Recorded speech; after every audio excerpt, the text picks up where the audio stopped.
There is a tarmac in the city of Bata on the Atlantic coast of Central Africa, an ordinary tarmac, grey, cracked by the sun. In February 1982, a pope stepped off a plane onto that tarmac. His name was John Paul II. He was 61 years old.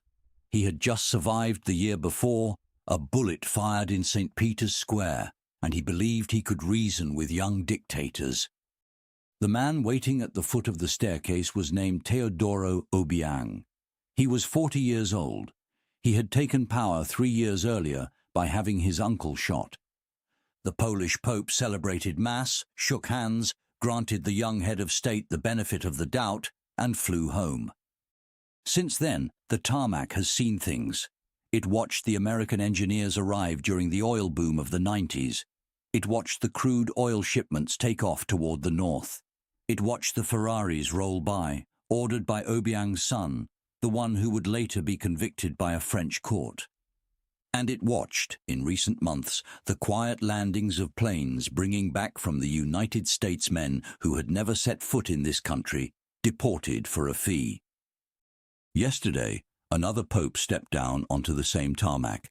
His name is Leo XIV. He is American. At the foot of the staircase, Obiang was waiting. He is 83 years old. He is still there.